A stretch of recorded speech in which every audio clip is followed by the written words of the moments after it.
ආයුබෝවන් සුබ සන්ධ්‍යාවක්. සියලු සමීක්ෂණ වාර්තා නැවත නැවතත් තහවුරු කළ ලංකාවේ අංක 1 ප්‍රවෘත්ති ප්‍රකාශය. පැත්ත ගියත් ඇත්ත කියන හිරු සවස 6:55 ප්‍රධාන ප්‍රවෘත්ති ප්‍රකාශය සමගින් මම මදුශාන්ත සිල්වා. මම රෝෂිනී විජේසූරිය. මුලින් අවධානය දවස උණුසුම් කළ සිරස්තල වෙත.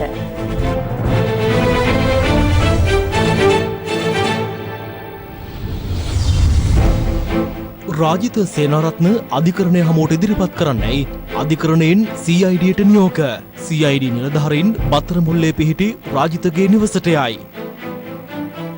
සුවය ලැබූ කොරෝනා ආසාදිතින් 16ක් අදත් පිටව යයි. සමස්ත සුවය ලැබුවන් ගණන 382ක් දක්වා ඉහළට. විවෘත කළ මත්පැන් අලබිසල් අසල දිගු පෝලිම්. ස්ථාන මාරුවට පිටුපෑ කුරුණෑගල රෝහල අධ්‍යක්ෂට රෝහලින් මතු වූ විරෝධය. CIA අනාවරණයට විශේෂ රැමතිගෙන් ප්‍රතිචාර. මෙතන ජාතිවාදී ප්‍රශ්නයක් නැහැ, ආගම්වාදී ප්‍රශ්නයක් නැහැ. මෙතන තියෙන්නේ පුරාවිද්‍යා උරුමයන් රැකගැනීමේ ප්‍රශ්නේ පමණයි. මහේස්ත්‍රාත් ලංකා ජයරත්න මෙනවිය අපරාධ පරීක්ෂණ දෙපාර්තමේන්තුවට නියෝග කළා. ඒ හිටපු පාර්ලිමේන්තු මන්ත්‍රීවරයා අපමත මුදාහරමින් කොළඹ මහේස්ත්‍රාත් අධිකරණයේ ලබා දී තිබූ නියෝගය කොළඹ මහාධිකරණය විසින් අද පෙරවරුවේ අවලංගු කිරීමෙන් අනතුරුවයි. අධිකරණ නියෝගය අනුව හිටපු මන්ත්‍රීවරයා සොයා අපරාධ පරීක්ෂණ දෙපාර්තමේන්තුවේ විශේෂ කණ්ඩායමක් ඔහුගේ බත්තරමුල්ලේ පිහිටි නිවස වෙත ගියද එහි ඔහු රැඳී සිටියේ නැහැ. දවසේ පුවත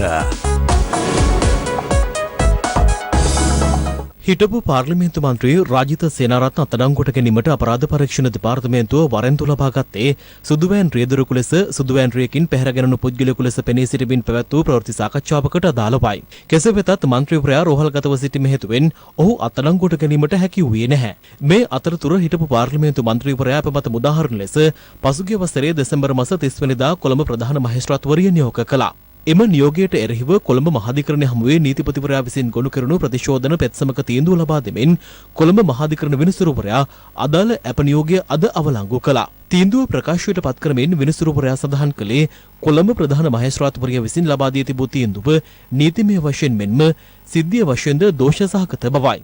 සැකකරු අපමත මුදාහැරීමෙන් පසු අධිකරණය මගහැර යාමට අවකාශයක් නොමැති බවට එම අවස්ථාවේදී ප්‍රධාන මහේස්ත්‍රාත්වරිය විසින් පැමිණ තිබූ නිගමනය දෝෂ සහිත ස්වභාවය මගින් මහාධිකරණයේ හෘද සාක්ෂිය කම්පනයට පත් කර ඇති ආකාරයේ යුක්තියේ අපගමනයක් නැතහොත් යුක්තිය සිඳියාමක් සිදු වී ඇති බව විනිසුරුවරයා සඳහන් කළා. සැකකරුට අප ප්‍රදානය කිරීමට පෙර ප්‍රධාන මහේස්ත්‍රාත්වරිය විසින් සැකකරු සම්බන්ධයෙන් කොළඹ ප්‍රධාන අධිකරණ වෛද්‍ය නිලධාරියා හරහා සැකකරුගේ සෞඛ්‍ය තත්ත්වය පිළිබඳ වාර්තාවක් ඇඳවීමට හැකියාව තිබූ නමුත් මහේස්ත්‍රාත්වරිය එසේ කටයුතු නොකිරීම ගැටලු සහගත බවද මහාධිකරණ විනිසුරුවරයා සඳහන් කළා. සැකකාර රාජිත සේනාරත්න රක්ෂිත බන්ධනාගාරගත කිරීමෙන් පසුව පෞද්ගලික රෝහලක ප්‍රතිකාර ලැබීමද බන්ධනාගාර පනතේ 65 වන වගන්ති අනුව නීතියට පටහැනි ක්‍රියාවක් බවත් ඒ සම්බන්ධයෙන් අවධානය යොමු කර නොතිබීම දෝෂ සහිත බවද මහාධිකරණ විනිසුරුවරයා පෙන්වා දුන්නා. නීතිය ඉදිරියේ සෑම පුද්ගලයෙකුම එක හා සමාන බවත් එක් පුද්ගලයෙකුට පමණක් පෞද්ගලික රෝහලක ප්‍රතිකාර ලබා ගැනීමට අවසර දීම තුළින් සෙසු සිරකරුවන්ගේ අයිතිවාසිකම් වලට හානියක් සිදු ඇති බවත්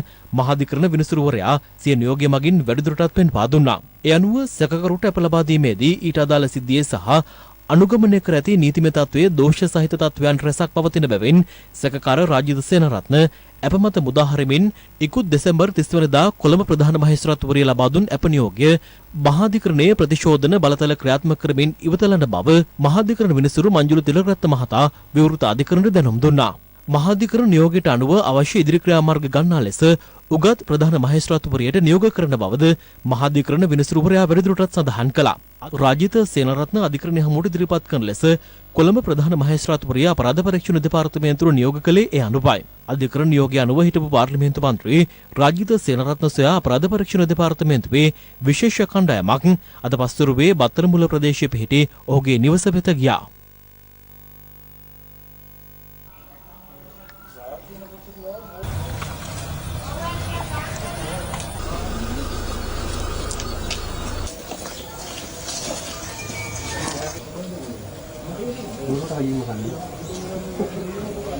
එතුමා කරුතර ගිහිල්ලා මම හිතන්නේ එන ගමන් ඉන්නේ. රැය වෙනකොට ගෙදරට එයි කියන අදහස තමයි ඩොක්ටර් සුජාත ප්‍රකාශ කළේ. එතුමා රෝහල්ගත වෙලා නැහැ නේද? නෑ රෝහල්ගත වෙලා නැහැ. මම හිතන විදියට එතුමා අධිකරණ නියෝගයත් ක්‍රියාත්මක වෙයි. හදිසි අධ්‍යාපනයක් තුළ කලින් එහෙම තිබුණා. නමුත් දැන් මම හිතන්නේ එහෙම තත්ත්වයක් තියෙනවා කියලා මේ වෙලාවට. මේ අතර රාජිත සේනාරත්න සම්බන්ධයෙන් ශ්‍රී ලංකා නිදහස් පොදුජන සන්ධාන ප්‍රවෘත්ති සාකච්ඡාවේදී අදහස් පළ වුණා. අපි දැක්කා පපුව පුරා මගේ අම්මේ ගහලා තියච්ච වයර් ටික. කතා කරගන්න බෑ, උස්ම ගන්න බෑ. හරියට නිකන් අවිදින මලමිනියක් වගේ හිටියේ. ඒ තරමට වයර් ගහලා. ඇන්දේම ඉඳගෙන මහේස්ත්‍රාත් අධිකරණයෙන් ඔහුට අප ලැබෙනවා. ඒතකොට අද දවස වෙනකොට අධිකරණය විසින් බොහොම පැහැදිලිව කියනවා මේ අප ලබා දීම ගැන ප්‍රශ්නයක් තියෙනවා. ඔහුට අප ලබා දීම බල රහිත කරනවා. ඊයේ දවසේ මම දැක්ක රාජිත සේනාරත්න මහත්තයා මැතිවරණ කොමිසමට ගිහිල්ලා සාකච්ඡාවේදී එළියට ආම අර පපුවේ වයර් ගහලා හිටපු රාජිත මහත්තයා නෙවෙයි එතන හිටියේ. හොඳ හයියට හිටියා. එතකොට හොඳට හයියට හිටපු රාජිත මහත්තයා ඔන්න බලන්න තව පැයක් විතර යනකොට අනිවාර්යෙන් ආපහු අර වයර් ටික ගහගන්න. දැන් මේ වන විට කොහේ හරි පෞද්ගලික රෝහලට ගිහිල්ලා ඉවරලා සේලයින් අත් දෙකට දෙකයි කකුල් දෙකට දෙකයි ඊට පස්සේ පපුවට වයර් ගහගෙන මුඛ වාඩම් දාගෙන මේ වෙන විට ෂුවර් එකටම ඇතුල්ලා ඇති. කෙසේ වෙතත් ඒ වන විට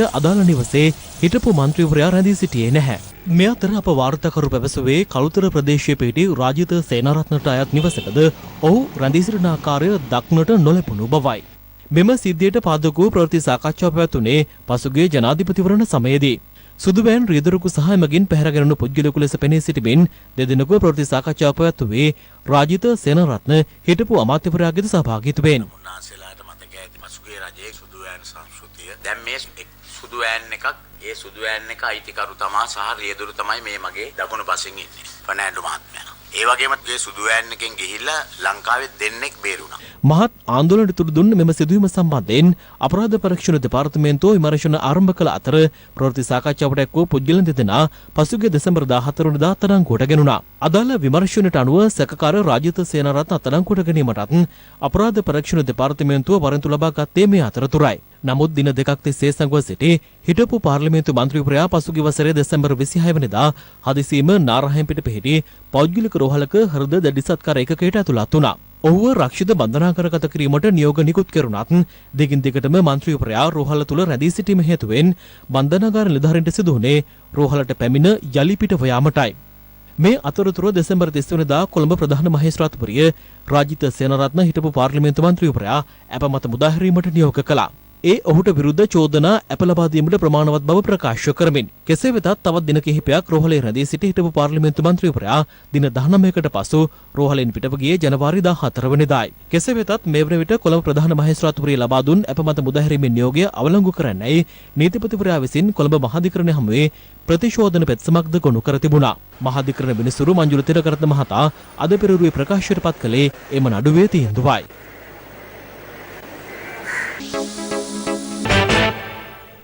මෙන්න දැන් ලැබුණු පොතක්. හිටපු පාර්ලිමේන්තු මන්ත්‍රී රාජිත සේනාරත්න අපරාධ පරීක්ෂණ දෙපාර්තමේන්තුවට බහර වීමෙන් අනතුරුව අත්අඩංගුවටගත් බව පොලිස් මාධ්‍ය ප්‍රකාශක පොලිස් අධිකාරී ජාලිය සේනාරත්න මහතා පවසනවා. අත්අඩංගුවටගත් හිටපු පාර්ලිමේන්තු මන්ත්‍රීවරයා අධිකරණයට ඉදිරිපත් කිරීමට නියමිත බවද ඔහු වැඩිදුරටත් කියා සිටියා.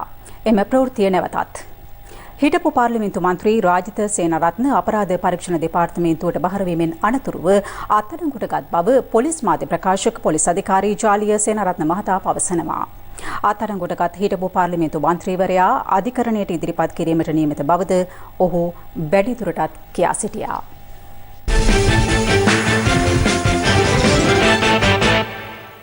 ඇඳරණීතිය ලිහිල් කෙරෙන දිස්ත්‍රික්කවල ලංගම පෞද්ගලික බස් රථවල සහ දුම්රියවල ආසන ගණනට මගින් ගෙන යාම අද සිට ආරම්භුණා. මේ අතර මත්පැන් මිලදී ගැනීම සඳහා අවසර හිමිවීමත් සමග දිවයින පුරා මත්පැන්හල් ආශ්‍රිතව දිගු පෝලින් මෙන්ම දැඩි තදබදයක්ද දක්නට ලැබුණා.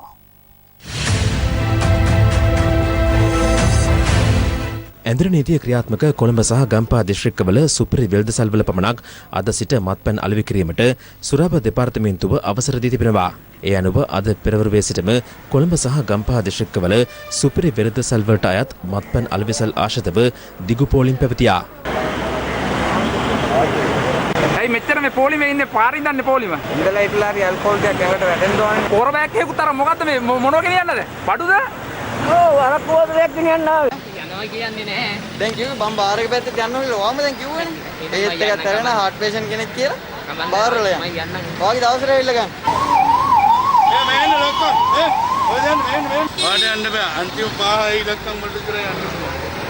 යන්න ආපහු. බේත් ගන්න කොහෙන්ද ගත්ත බේත්ව? කො පාමකින් ගත්ත බේත් පිළ කො?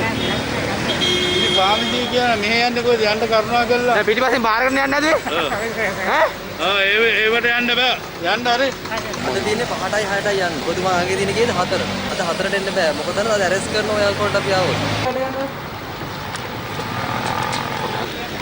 ඔබතුමාලා දැන් පොස්ට් වල කරන්නේ කියලා දෙනවා ID කාඩ් එක දිනේට යන්න කියලා. මේක බාර කරගෙන විතර අරක්කු පොත් එකක් ටක් කරලා කඩාගෙන ඉන්න. මේ අතර සුරාබ දෙපාර්තමේන්තුව නිවේදනය කළේ ඇදිරි නීතිය ක්‍රියාත්මක දිස්ත්‍රික්කවල සුපිරි වෙරදසල්වල හැර සෙසු ස්ථානවල මත්පැන් අලෙවි කරන්නන්ට එරෙහිව නීතිය ක්‍රියාත්මක කරන බවයි. කෙසේ වෙතත් ඇදිරි නීතිය ලිහිල් කරන දිස්ත්‍රික්කවල සියලුම සුරාසල් විවෘතව තැබීමට අද සිට අවස්ථාව හිමි වුණා.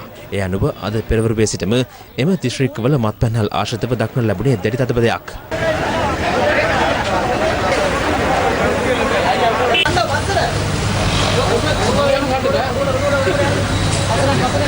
බඩු ගන්න හැමතැනකම කරනවා. අස්සට යන්නකෝ.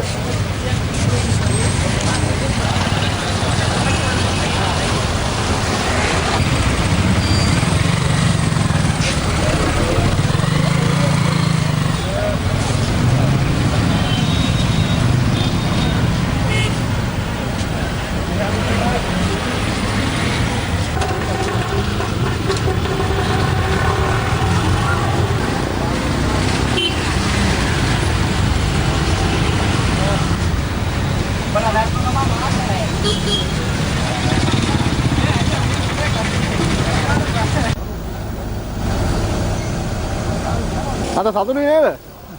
ඈ? කියන්න ඕන අද සතුටු නැද්ද? කොච්චර ගත්තා කෝ? බා. කොහොමද? මාසේ කාමරයක් විතර ජීවේ නෑ. අද හරියට සතුටු නැද්ද? සතුටු පින් දෙනවා. බාර හැරියට.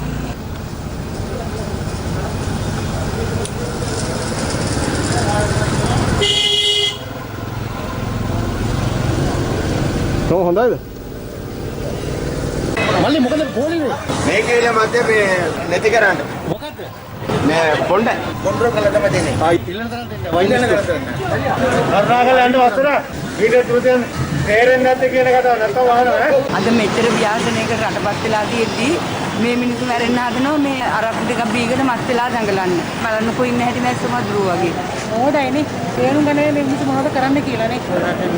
ව්‍යාසනය වෙලා තිනකොට මේකට නම් මට නම් දුකයි. ඇතම් සුරාසල් ආශ්‍රිතව සමාජ දුරස්ථතා ප්‍රමිතීන් ඇතුළු සෞඛ්‍ය උපදෙස් ක්‍රියාත්මක කිරීම සඳහා පොලිසිය දැඩි පරිශ්‍රමයක් දැරීමට සිදු වුණා.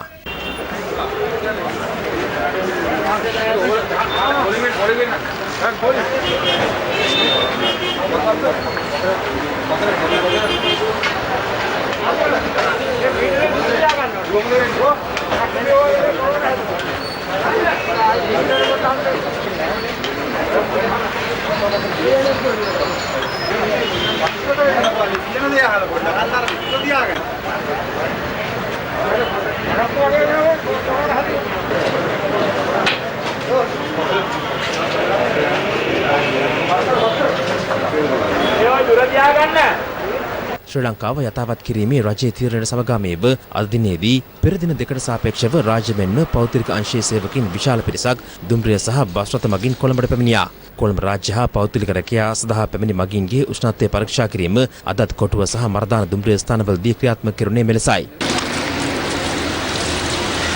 තවත් ප්‍රදේශ රැසකදී දුම්රිය තුලදීම මගින්ගේ උෂ්ණත්වය පරීක්ෂා කිරීමට ආරක්ෂක අංශ පියවර ගත්තා.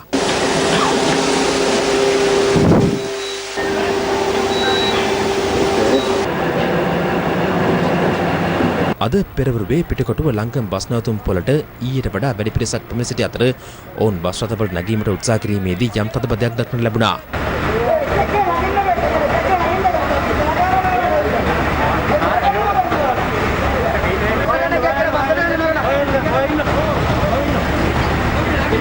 ගුණසිංහපුර පෞද්ගලික බස් නැවතුම් පොළට අදත් බස් රථ පැමිණ නොතිබූ අතර පෞද්ගලික බස් කිහිපයක් පමණක් මගී ප්‍රවාහන කටයුතු වල නිරත වන ආකාරය දක්නට ලැබුණා. මේ අතර ඇන්දර නීතිය ලිහිල් කරන දිස්ත්‍රික්කයන්හි පොදු ප්‍රවාහන සේවාවල ආසන ගණනට මගින් රැගෙන යාමේ අවස්ථාව හිමිවීමත් සමග ප්‍රදේශ රසක දක්න තිබූ තත්ත්වයයි මේ. කෙසේ වෙතත් පිට පළාත්වල මෙන්ම කොළඹ ඇතුළු ස්ථාන කිහිපයක මගින් චෝදනා කළේ අද දිනේත් ප්‍රවාහන ගැටලු පැවති බවටයි. දැන් මං පාන්දර 5 ඉඳන් ඉන්නේ කොළඹ යන්න. රාජකාරියට වාර්තා කරන්න යන්න ඉන්නේ අද. ඇවිල්ලා දැන් බස් නැහැ. මේ ළඟ කිලෝමීටර් 2-3 යන්න බස් තියෙනවා. මේ කොළඹ යන්න දුර බස් රථ එකක්වත් නැහැ. එක්ක මේක රජයේ මැදිහත් වෙලා මේ පුද්ගලික බස් ටික දුවවන්න මේ ඩීසල් අඩුවට දෙන්න පුළුවන්. ඔක්කොම තියෙන අලව්වයි කෑගල්ලයි. කෑගල්ල ගියා දැන් 10ට වැඩිය. කොළඹ එකක්වත් තවම ගියේ නැහැ. 5:35 ඉඳලා දෙන් වෙනකල් එක බස්වත් ප්‍රයිවට් හරි ඉන්ටර්සිටි හරි සීටි පෙර ගියේ නැහැ. අපිට කියනවා කොච්චර හරි උන් අද නම් බස් තියනවා යන්න කියලා. කොහෙද කියලා බලන්න අපි අද උදේ 5 ඉඳලා මේ ඉන්නේ. එම් මේවා කරලාත් කියනවා බස් දුවන්න කියලා. සීට් ගන්නට 10 යන්න කියනවා. එතකොට අපි දැන් මෙතනට ඇවිල්ලා උදේ ඉඳන් ඉන්නවා. මේවා එකෙන් දුවන්න එපාලු. එතකොට CDP දුවනවා දැන් අණ්ඩාපරේට. අර දැනුත් බස් එකක් ගහලා තියෙනවා CDP. එතකොට ප්‍රයිවට් වලට දුවන්න එපාලු. මොකද්ද මේ රජයෙන් කරන දේ? අපි දුවන්න කැමති. අපේ බස් දැන් ඇවිල්ලා ඔක්කොම තියෙන්නේ දුවන්න. මේ ආගමන විගමන දෙපාර්තමේන්තුව ඇතුළු රාජ්‍ය ආයතනවල රාජකාරී සෞඛ්‍ය උපදෙස් වලට අනුකූලව ක්‍රියාත්මක කරන ආකාරයයි. රට යථාපත් කිරීමේ වැඩපිළිවෙලට සමගාමීව තැපැල් දෙපාර්තමේන්තුවද සිය රාජකාරී අරපාත වෙනවා. මහජනතාවට සහ සේවකයන්ට සෞඛ්‍ය ආරක්ෂිත ක්‍රමවේදයන් හැකිපමණින් අනුගමනය කරමින් අපි රාජකාරී කරනවා. මේ වන විට විශ්‍රාම වැටුප් ගෙවීම, ගොවි විශ්‍රාම වැටුප් ගෙවීම, මහජන ආධාර ගෙවීම වැනි රාජකාරී සිදු කරනවා. දැනට ලිපි බෙදීම සිදු කරන්නේ දින 2කට හෝ 3කට වතාවක්. කාර්යාල ලිපි අද සිට අපි නිවැරදිව බෙදා හැරීමට කටයුතු කරනවා. දැනට දේශීය පාර්සල් බෙදීම සිදු කරනවා සාමාන්‍ය ලිපි බෙදීමත් සමග. විදේශ තැපෑල මේ වෙනතෙක් අපි බාරගන්නේ නැහැ. විදේශයන් සඳහා මේ අතර නිවේදන නිකුත් කරන පුද්ගලයන් ලියාපදිංචි කිරීමේ දෙපාර්තමේන්තුව පෙන්වා දෙන්නේ ජාතික හැඳුනුම්පත් නිකුත් කිරීමේ එක්දින සේවාව තවදුරටත් අත්හිටුවා ඇති බවයි. කෙසේ වෙතත් විභාග, සම්මුඛ පරීක්ෂණ, රේදුරු බලපත්, විදේශ ගමන් බලපත් ලබා ගැනීම ආදී අත්‍යවශ්‍ය කටයුතු සඳහා ජාතික හැඳුනුම්පත් කඩනමින් ලබා දීමේ විශේෂ වැඩපිළිවෙලක් ප්‍රාදේශීය ලේකම් කාර්යාල හරහා ක්‍රියාත්මක කරන බවද අදාළ නිවේදනයේ සඳහන්. එම ඉල්ලුම්කරුවන් ග්‍රාම නිලධාරීවරයා මගින් තහවුරු කර අදාළ ඉල්ලුම්පත් ප්‍රාදේශීය ලේකම් කාර්යාල වෙත යොමු කළ යුතුයි. ඊට අමතරව මාර්තු මාස 16 වෙනිදාට පෙර එක්දින සේවය යටතේ හැඳුනුම්පත් ඉල්ලුම් කළ අය ඊට අමතරව මාර්තු 16 වෙනිදාට පෙර එක්දින සේවය යටතේ හැඳුනුම්පත් ඉල්ලුම් කළ අය ප්‍රාදේශීය ලේකම් කාර්යාලයේ පිහිටි හැඳුනුම්පත් අංශයට එම ඉල්ලුම්පත් යොමු කළ යුතු බවද පුද්ගලයන් ලියාපදිංචි කිරීමේ දෙපාර්තමේන්තුව නිවේදනය කරනවා. මේ අතර සිය ගම්බිම් වලට යා නොහැකිව බස්නාහිර පළාතේ රැඳී සිටි පුද්ගලයින් ඒ ප්‍රදේශවලට පිටත් කරවීමේ පස්වන අදියර අද ගම්පහ නගර සභා ක්‍රීඩාංගණයේදී පැවැත්වුණේ බස්නාහිර පළාත භාර ජ්‍යෙෂ්ඨ නියෝජ්‍ය පොලිස්පති දේශබන්දු තෙන්නකෝන් මහතාගේ ප්‍රධානත්වයෙන් මෙහිදී 2000කට අධික පිරිසක් ළඟම බස් රථ වලින් සිය ගම්බිම් කරා පිටත් කර යවුණා.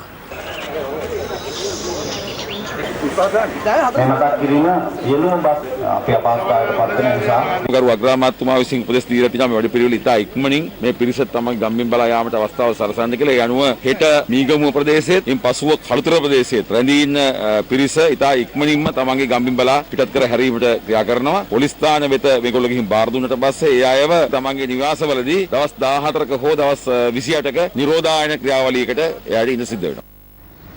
ඇඳුර නීතිය ක්‍රියාත්මක කොළඹ සහ ගම්පහ දිස්ත්‍රික්කවල ජනතාවට බැහැරට යාම සඳහා රජය හඳුන්වා දුන් ජාතික හැඳුනුම්පතේ අවසන් අංකය සම්බන්ධ ක්‍රමවේදය නිසි පරිදි ක්‍රියාත්මක වන්නේ යන පිළිබඳව පොලිසිය දැඩි පරීක්ෂාවට ලක් කළා. අයිඩෙන්ටි එකක් නැතුව කර්ෆියු පාස් මොකුත් නැතුව මේ කර්ෆියු පීරියඩ් එක යන්න බෑනේ.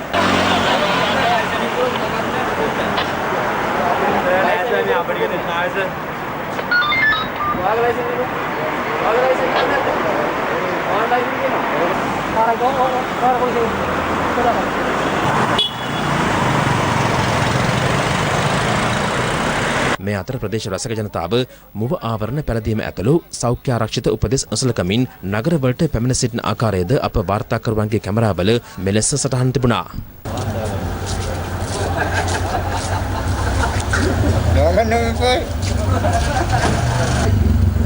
හරිද දැම්මා?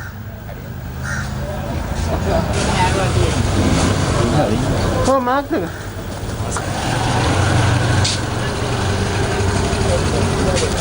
මල්ලි මාක්ස් එක නෑනේ.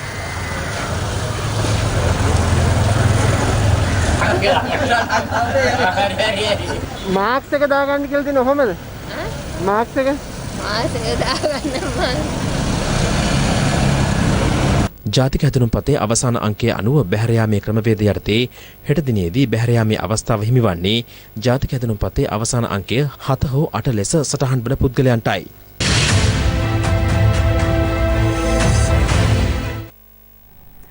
හිටපු පාර්ලිමේන්තු මන්ත්‍රී රාජිත සේනාරත්න අපරාධ පරීක්ෂණ දෙපාර්තමේන්තුවට බහර වීමෙන් අනතුරුව අත්අඩංගුවටගත් බව පොලිස් මාධ්‍ය ප්‍රකාශක පොලිස් අධිකාරී ජාලිය සේනාරත්න මහතා සඳහන් කළා.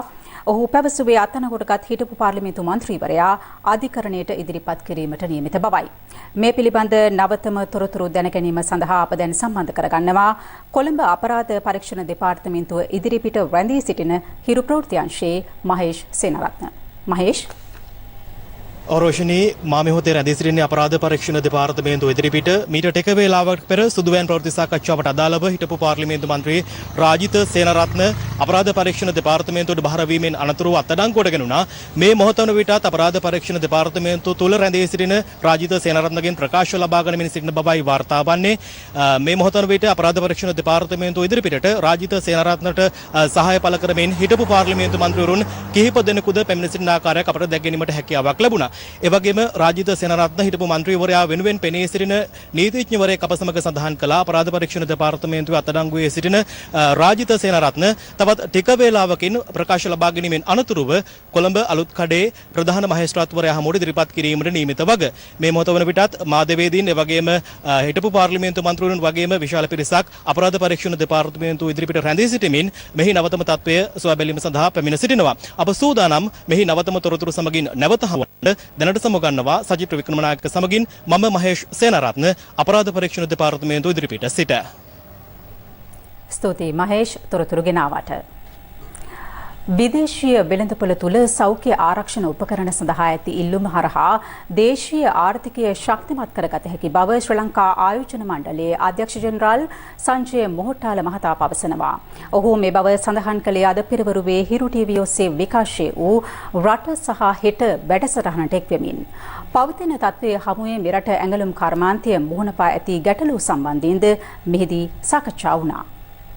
COVID-19 වසංගතයත් එක්ක අපේ රටේ අපනයනකරුවන් මුහුණ දෙන ප්‍රධාන ගැටලු මොනවද? ජනවාරි පෙබරවාරි වල අපේ උපනායනයේ එච්චර බලපෑමක් උනේ නැහැ. අපිට තිබ්බ ඔඩස් අපි ගියා. හැබැයි මාර්තුමාගේ තමයි ලොකුම බලපෑම නේ. දැන් ඇමරිකාව, යුරෝපය, ජපානයේ අපේ ප්‍රධාන මාකට්ස් හෙමින් අරිනවා. සෙකන්ඩ් වේව් එකක් එයිද නැද්ද කියන එක තමයි හැමෝගෙම තියෙන ක්වෙස්චන් එක. ඒක වුණොත් මේ අපි පුරවගතනේ එහෙන් පිට මෙහාට යනවා. සෞඛ්‍ය ආරක්ෂිත උපකරණ හදන්න අවසර දීලා තියෙනවා ඇඟලුම් කර්මාන්ත 30කට වඩා. ඉතින් එහෙම බැලුවම මිලියන 500කට වඩා දැනට secured orders තියෙනවා කියලා ඒගොල්ලෝ කියන්නේ. ඒක බිලියනයක් විතර යනකම් යන්න පුළුවන් කියලා කියන්නේ. එහෙම වුණොත් අර කඩා වැටෙන තත්ත්වෙට පොඩ්ඩක් අපිට බෆරයක් ගන්න පුළුවන්. personal protective equipment කියන එකටත් අපිට ගොඩාක් ඇවිල්ලා තියෙනවා ඉල්ලුම්. අපිට සමහර කරගන්න බැරි තත්ත්වයක් මේ වෙලාවේ ඇවිල්ලා තියෙනවා. UNICEF එකෙන් එහෙම අතිවිශාල ප්‍රමාණයක් ඉල්ලලා තියෙනවා. ඒකලුම් කර්මපන්ති ගොඩක් අයට ඒකට මාරු වෙන්න එච්චර ප්‍රශ්නයක්වත් නෙමෙයි. ලෝකේ නව ප්‍රවණතාව තියෙන උකට. ඒකේ පළවෙනි කොටස අපි අතරම රෝහල් 21කට බාර දුන්නා. අපි මුඛාවරණ ලක්ෂයක්, ඒ වගේම personal protective equipments 16000ක්. තාක්ෂණික ඥානය, දැනුම, ඒ අවශ්‍ය පිරිස් බලය සියලුම දේවල් වලින් අපි සන්නද්ධයි. ඉතින් අපිට බලාපොරොත්තුවක් නැහැ ඇඟලුම් කර්මාන්තයේ යෙනීලා ඉන්න ඒ සේවක පිරිස අඩු කරලා මොකක් හරි කරන්න කියලා. පොඩි පසුබෑම් තියෙයි. නමුත් රැකියා ප්‍රශ්නය මම හිතන්නේ ලොකුවට බලපාන එකක් නැහැ කියලා මම හිතනවා. කරපු සේවයට අදාළ අතිකාලය හරි වේතනය හරි තියෙනම් ඒකේ අඩුපාඩුවක් තියෙනම් ඒක අපි මැදිහත් වෙලා මේව කළ දෙන්නම්. ඊට එහාට කර්මාන්ත ශාලාවේ මොකක් හරි ප්‍රශ්නයක් තියෙනම් ඒක ඉතින් කම්කරු දෙපාර්තමේන්තුවට ගිහිල්ලා එතනින් ඒක විසඳෙන්න ඕනේ. හම්පුතුන් EDB එක BOI රජය ඔක්කොම එකතු වෙලා කියන්නේ ඉතින් පුළුවන් තරම් එම්ප්ලොයිමන්ට් රැකගන්න කියලා. අපි හැමෝගෙම ලොකු වගකීමක් තියෙනවා අපේ පාර්ට් එක ප්ලේ කරන්න. මේ ලෙඩට ඉතින් බය වෙලා බෑ. අපිට මේකත් එක්ක ජීවත් වෙන්න වෙනවා. මේකට මුහුණ දෙන්න වෙනවා. ඉතින් ඒකට මුහුණ දෙන්න වෙන්නේ හොඳ සී කල්පනාවෙන් ප්‍රායෝගිකව හිතලා කටයුතු කරොත් විතරයි. අනිත් රටවල් වලට කලින් අපි නැකිట్లా ඒ රටවල් වලින් එන්න පුළුවන් අභියෝගය මොනවද කියලා අඳුරගෙන එතනින් ඉස්සරහට ගියොත් තමයි අගනුම් කර්මාන්ත ශ්‍රේෂ්ඨ විදිහට ඉස්සරහට යන්න පුළුවන්. COVID-19 වෛරසය ආසාදනය වී සම්පූර්ණයෙන් සුව ලැබූ සංඛ්‍යාව 382ක් දක්වා ඉහළ ගොස් තිබෙනවා. අද දිනේ වාර්තා වූයේ ආසාදිතින් 2 දෙනෙකු පමණයි. සමස්ත COVID ආසාදිතින් සංඛ්‍යාව 891ක්.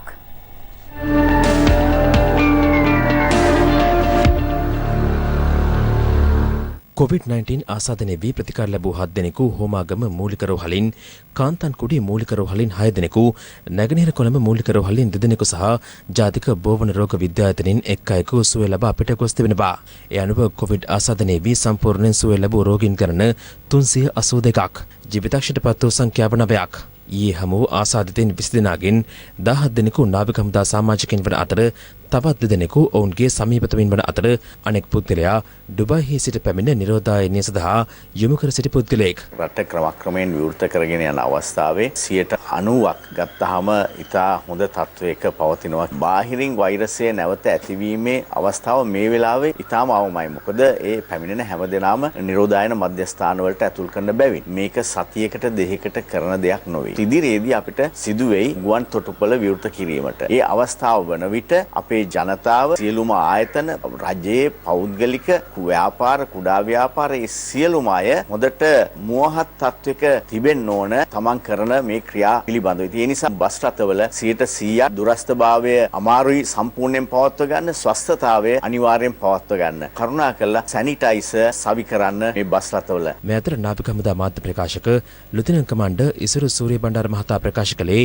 COVID-19 වෛරසය ආසාදනය වූ නාවික හමුදා සාමාජිකින් 47 දෙනෙකු පූර්ණ සුවය ලබා ඇති බවත් ඒ අනුව රෝහල්ගත කර සිටි නාවික හමුදා සාමාජිකින් 109 දෙනෙකු මේ වන විට සුවය ලබා පිට ගොස් ඇති බවයි. මේක නාවික හමුදාව තුළ පවතින තාක්කල් අපිට ඒක විශාල ගැටලුවක් නෙවෙයි. වගේම මේ තරුණ අය හැටියට ඒ අය කිසිවෙකුට සංකූලතා ඇති වෙන තත්ත්වෙකුත් නැහැ. මේ අතර කොළඹ නගර සීමාවට අයත් කෙසෙල්වත්ත බණ්ඩාරනායක මාවත ප්‍රදේශයේ PCR පරීක්ෂණ සඳහා ජෛව පටල සාම්ප්‍ර ලබා ගැනීම අද දිනේ සිදු කරනවා.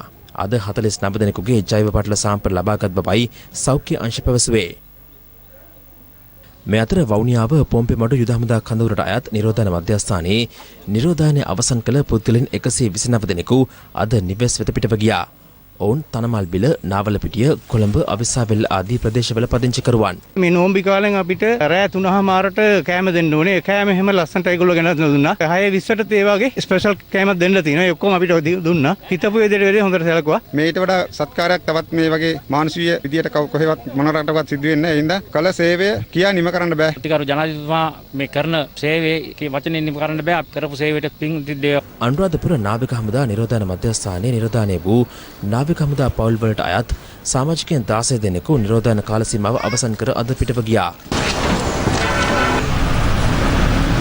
අපි මෙහෙට ආවේ බයෙන් ඇත්තටම කිව්වොත් මේ ආවට පස්සේ කිසිම බයක් දැනුනේ නැහැ. නේවි එකේ කට්ටිය හොඳට සැලකුවා. ගෙදරට වඩා ඇත්තටම හොඳයි. අපි ඇත්තටම ගොඩක් බයෙන් ආවේ. ඒ වුණාට ඉතින් සල්කපු විදියෙන් ඇත්තටම අපි ගොඩාක් සතුටින් අද මෙතනින් පිට වෙනවා. මේ අතර රටවල් කිහිපයක් සඳහා යලි මගී ගුවන් සේවා ආරම්භ කිරීමත් සමග පළමු ගුවන් ගමන් ලෙස මගින් 110 දෙනෙකුගෙන් සමන්විත කණ්ඩායමක් දෝහා බලා ඊයේ පිටත්ව ගියා. කටර් ගුවන් සමාගමට අයත් ගුවන් යානයකින් ඊයේ රාත්‍රී 8:10ට පමණ එලෙස පිටත් වුණා.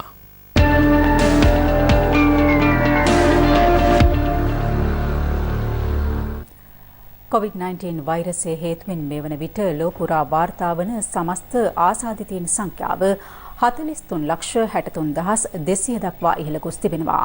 ලොව රටවල් රැසකින් මේ වන විට වාර්තා වන සමස්ත කොවිඩ් මරණ සංඛ්‍යාව 2,92,000කට අධිකයි. මේ අතර ඇමරිකාවේ සිදුව ඇති පුද්ගල මරණ සංඛ්‍යාව ප්‍රකාශිත අගයන්ට වඩා ඉහළ අගයක් ගන්නා බව ජාතික ආසාත්මිකතා සහ බෝවන රෝග පිළිබඳ ආයතනයේ අධ්‍යක්ෂ ආචාර්ය ඇන්තනි ෆෝචි අද අනාවරණ කළා. COVID-19 වෛරසය ආසාදනය වූ පුද්ගලයන් 85,312 දෙනෙකු ගත වූ පැය 24 තුළ වාර්තා වීමත් සමග ලොව පුරා වාර්තා වන ආසාදිතයින් සංඛ්‍යාව 43,63,200 දක්වා ඉහළ ගියා. COVID-19 වෛරසයෙන් මේ වන විට දැඩි බලපෑමකට ලක්ව තිබෙන ඇමරිකා එක්සත් ජනපදයෙන් ඊයේ දිනේදී ආසාදිතයින් 22,802 දෙනෙක් අලුතින් වාර්තා වීමත් සමග එරට සමස්ත ආසාදිතයින් සංඛ්‍යාව 14,08,636 දක්වා ඉහළ ගියා. ඊයේ දිනේදී ඇමරිකාවෙන් වාර්තා වූයේ පුද්ගල මරණ 1630ක් පමණක් වන අතර සමස්ත පුද්ගල මරණ සංඛ්‍යාව දැක්ුණේ 83425ක් ලෙසයි. මේ අතර COVID-19 වෛරසය ආසාදනය වීමෙන් ඇමරිකාවේ සිදු ඇති සමස්ත පුද්ගල මරණ සංඛ්‍යාව ප්‍රකාශිත අගයන්ට වඩා ඉහළ අගයක් ගන්නා බව ඇමරිකානු ජාතික ආසාත්මිකතා සහ බෝවන රෝග පිළිබඳ ආයතනයේ අධ්‍යක්ෂ ආචාර්ය ඇන්තනි ෆෝචි අද අනාවරණ කළා. මේ අතර COVID-19 වෛරසයට බොහෝ සමානකම් දක්වන නව වෛරසයක් හේතුවෙන් ඇමරිකාවේ කුඩා දරුවන් 100කට ආසන්න සංඛ්‍යාවක් අසාධ්‍යව රෝහල්වල ප්‍රතිකාර ලබනවා. මෙම නව වෛරසය මගින් වයස අවුරුදු 10ට අඩු දරුවන්ගේ ප්‍රතිශක්තිකරණයේ ශීඝ්‍ර ලෙස හීන කෙරෙන අතර විදේශ මාධ්‍ය වාර්තා කරන්නේ ඊයේ දිනේදී නිව්යෝක් නුවර කුඩා දරුවන් 30 දෙනෙක් එම නව වෛරසය ආසාදනය වී මිය ගොස් ඇති බවයි. ගත වූ පැය 24 තුළ ලොව දෙවැනියට වැඩිම පුද්ගල මරණ සංඛ්‍යාව වාර්තා වන්නේ බ්‍රසීලයෙන්. ඒ පුද්ගල මරණ 779ක්. නව ආසාදිතයින් 8,459ක් ඊයේ දිනේදී එරටින් වාර්තා වීමත් සමග සමස්ත ආසාදිතයින් සංඛ්‍යාව 1,77,602ක් දක්වා ඉහළ ගියා. ඊයේ දිනේ තුල ආසාදිතින් 10,899 දෙනෙක් රුසියාවෙන් වාර්තා වීමත් සමග එරට සමස්ත ආසාදිතින් සංඛ්‍යාව 2,32,243ක් දක්වා ඉහළ ගියා. එරට COVID-19 රෝගීන්ට ප්‍රතිකාර කරන ශාන්ත පීටර්ස්බර්ග් හි රෝහලක ඇති වූ ගින්නකින් පුද්ගලින් 5 දෙනෙකු ජීවිතක්ෂයට පත් වැත්තේ මේ අතරතුරයි. COVID-19 වෛරසයෙන් යුරෝපා කලාපයේ තවමත් වැඩිම ආසාදිතින් සංඛ්‍යාව වාර්තා වන්නේ ස්පාඤ්ඤයෙන්. එම සංඛ්‍යාව 2,69,520ක්. ස්පාඤ්ඤයේ අවුරුදු 113ක් වයස ඇති එරට වයස්ගතම කාන්තාවද COVID-19 වෛරසයට ගොදුරුව පූර්ණ සුවය ලබා ඇති බවත් වාර්තා වනවා. COVID-19 වෛරසයෙන් සුවය ලැබූ ලොව වයස්ගතම කාන්තාව ඇයවීමත් විශේෂත්වයක්. කෙසේ වෙතත් ඊයේ දිනේදී යුරෝපා කලාපයේ වැඩිම පුද්ගල මරණ සංඛ්‍යාව වාර්තා වූයේ බ්‍රිතාන්‍යයෙන්. ඒ පුද්ගල මරණ 627ක්.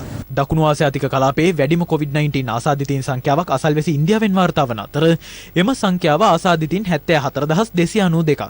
මේ වන විට එරට තුල සිදු ඇති සමස්ත COVID මරණ සංඛ්‍යාව 2415ක්. මේ අතර ජාතිය අමතමින් ඉන්දියා අග්‍රාමාත්‍ය නරේන්ද්‍ර මෝදී ඉන්දියානු රුපියල් ට්‍රිලියන 20ක සහන මූල්‍ය පැකේජයක් එරට ආර්ථිකයේ යලි නගා සිටවීම වෙනුවෙන් අද හඳුන්වා දුන්නා.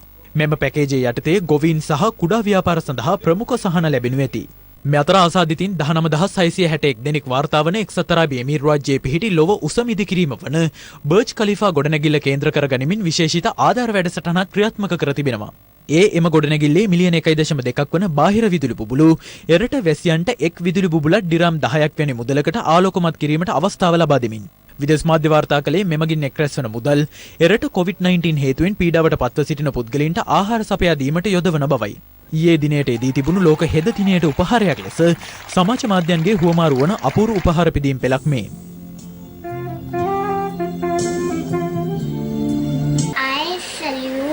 All the nurses for the service and dedication. හෙද දිනයට මෙවර ඉහළ අවධානය යොමු තිබුණේ කොවිඩ් වසංගතයට එරෙහිව ඔවුන් සිදු කරන කැපකිරීම හේතුවෙන්. බ්‍රිතාන්‍ය මීට පෙර දැඩි සංචරණ සීමා පනවා තිබුණද එරට ටෙලිනාට්‍ය රූගත කිරීමට එරට නිෂ්පාදකවරු කටයුතු කර තිබෙනවා.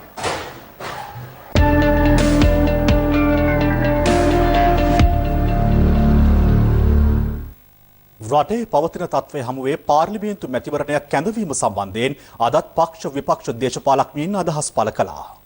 මැතිවරණය තිබ්බොත් විපක්ෂය දන්නවා ඒගොල්ලන්ට ඉතා බරපතල පරාජයකට යන්නේ. ඒ නිසා බරපතල පරාජයක් වළක්වා ගන්න අඩු ගන්න මේක ටිකක් එහාට පුළුවන් තරම් තල්ලු කරගන්න පුළුවන් නම් ඒ සඳහා තමයි එය වෑයම් කරන්නේ. ඔබතුමා හිතන විදිහට මේ මොහොතේ මැතිවරණයක් අත්‍යවශ්‍යයිද? මේ මොහොතේ මැතිවරණයක් අත්‍යවශ්‍යයි කියන්නේ එක හේතුවක් තියෙන්නේ නීති හදන්න. අපිට බහුතරයක් නැති පාර්ලිමේන්තුවකින් අපිට ඕන නීති හදන්න බෑනේ. මැතිවරණයක් ගැන ජනතාවට උනන්දුවක් තියනවාද කියන්නේ මොකක්ද අවශ්‍ය මේ වෙලාවේ? මිනිස්සුන්ව සුවපත් කරගෙන ලෙඩ හැදෙන්නේ නැතිව වළක්වාගෙන ඒ කටයුත්ත කරන එකද? එහෙම නැත්නම් ඡන්ද තියාගෙන මේක අනාගෙන ඔයගොල්ලෝ හොඳටම දන්නවා අපේ දේශපාලඥයෝ හැසිරෙන විදිය. ප්‍රකාශයට පත් කරන්න කියන්නේ ඔන්න මැතිවරණේ තියෙන අවල් දවසේ කියලා. මේකේ රැස්වීම තියන්න පටන් ගන්නි අරවා කරයි මේවා කරයි එහෙදුවයි මෙහෙදුවයි කොහෙද පාලනයක් තියෙන්නේ? අපිට කිසි ප්‍රශ්නයක් නැහැ. මේ ඡන්දේ මැතිවරණ කොමසාරිස්තුමා කියන ඕනම දිනයක අපි ඒකට ලෑස්ති. අවුරුද්දක්ද දෙකක්ද ඒ ප්‍රශ්නයක් නැහැ අපට. එතුමාට බලයේ තියෙන ඕනම වෙලාවක මේ ඡන්ද තියයි. හැබැයි මේ මැතිවරණ කොමසාරිස්තුමා 88 හිටියානම් තාමත් මැතිවරණ නැත. ඇයි? ඒ කාලේ බලාගෙන යනකොට 94 වෙනකොටත් 94ත් අපිට ඡන්ද දාන්න දුන්නේ නැහැ. මේ මැතිවරණය සම්බන්ධයෙන් කතා කිරීම දෙක කල්යාමත් තුල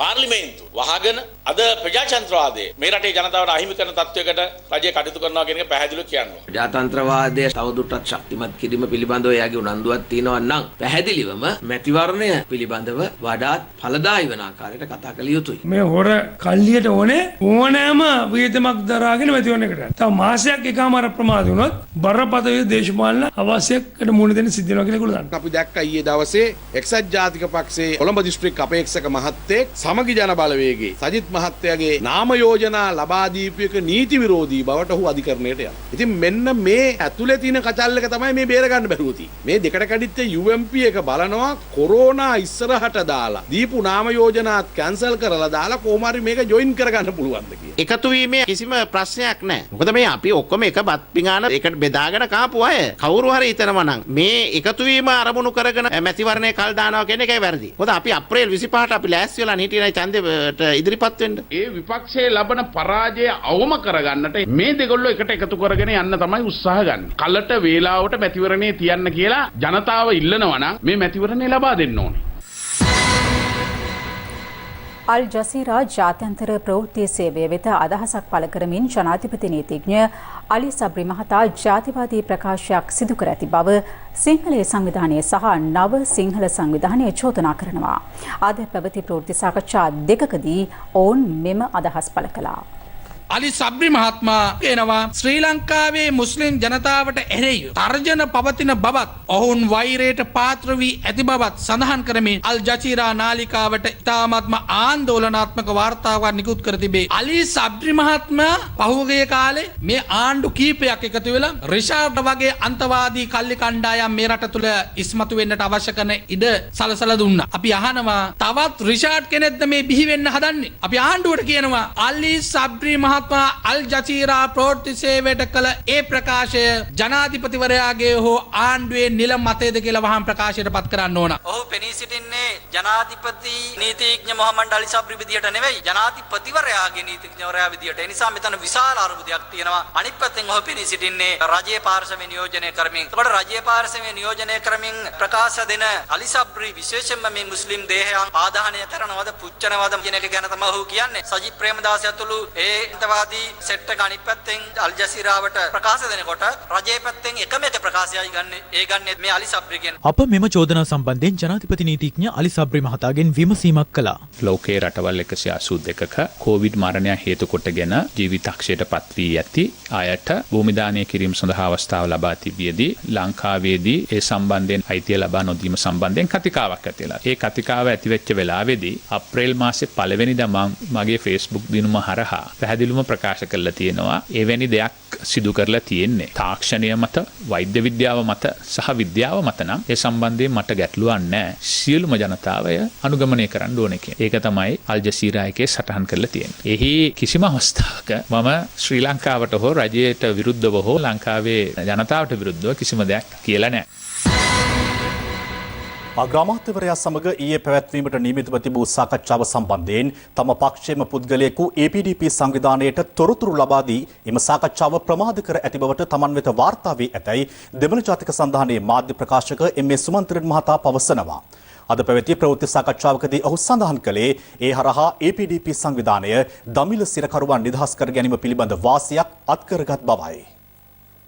දේශපාලන සිරකරුවන් නිදහස් කර ගැනීම සම්බන්ධයෙන් සාකච්ඡා කිරීම සඳහා දෙමළ ජාතික සංධානයේ මාධ්‍ය ප්‍රකාශක එම්.ඒ. සුමන්තිරන් මහතාට අග්‍රාමාත්‍යවරයා හමුවීම සඳහා ඊයේ පස්වරුවේ වේලාවක් ලබා දී තිබුණා. නමුත් ඊට පෙර EPDP සංවිධානය අග්‍රාමාත්‍යවරයා හමු වී දේශපාලන සිරකරුවන් සම්බන්ධයෙන් සාකච්ඡා කර ඇති බවට සුමන්තිරන් මහතා චෝදනා කරනවා.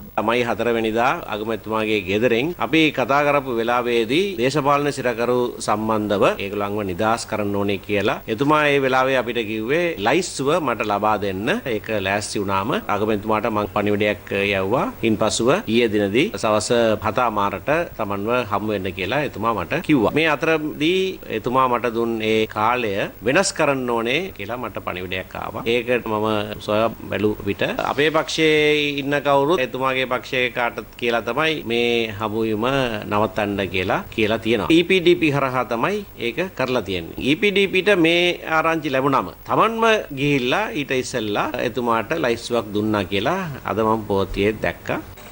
මේ අතර සුමන්තිරන් මහතාට විරෝධය පළ කරමින් සපත්තු මාලයක් පැළඳ වූ ඔහුගේ අනුරුවක් යාපනයේ නල්ලූර් ප්‍රදේශයේ මෙලෙස ප්‍රදර්ශනය කර තිබුණා. ඒ පසුගියදා අන්තර්ජාල වැඩසටහනකට එක්වෙමින් LTT සංවිධානයේ ක්‍රියාකලාපය හෙලා දකිමින් ඔහු ප්‍රකාශයක් කර තිබෙන පසුබිමක් තුලයි. LTT සංවිධානයේ නායක හිටපු වෙළුපිලි ප්‍රභාකරන්ගේ දේශපාලන ව්‍යාපාරයේ සන්නද්ධ ව්‍යාපාරය පිළිගන්න කෙනෙක්ද? නෑ පිළිගන්නේ. මම ඒක ව්‍යාපනයනුත් කියනවා. ඒක නිසාමත් මට දැඩි විරෝධතාවයක් තියෙනවා. ඒක පිළිගන්නේ නැත්තේ මම මේ සන්නද්ධ ව්‍යාපාරයක් කවදාවත් මේ අතර ද්‍රවිඩ එක්සත් විමුක්ති පෙරමුණේ නායක පොට්ටු අම්මාන් හෙවත් විනායක මූර්ති මුරල්දරන් මහතා කල්මුණේ ප්‍රදේශයේදී ප්‍රවෘත්ති සාකච්ඡාවක් පවත්වමින් සුමන්තිරන් මහතාට විරෝධය පළ කළා. ආරම්භදලේ පළදඩ கூறியிருக்கின்றேன். මම කලින් ඉඳලම කිව්වා සුමන්තිරන් කියන්නේ මෙරට සිටින බහුතර මතදරන්නන් විසින් දෙමළ ජාතික සංධානයට යොමු කර සිටින පුද්ගලයෙක්. ඔහු සිංහල දෙමළ සමගිය නැති කරමින් සිටිනවා. ඒ වගේම එයා ගිය සතිය අපේ අරගලේ හෙලා දකමින් ප්‍රකාශය සිදු කර තිබෙනවා.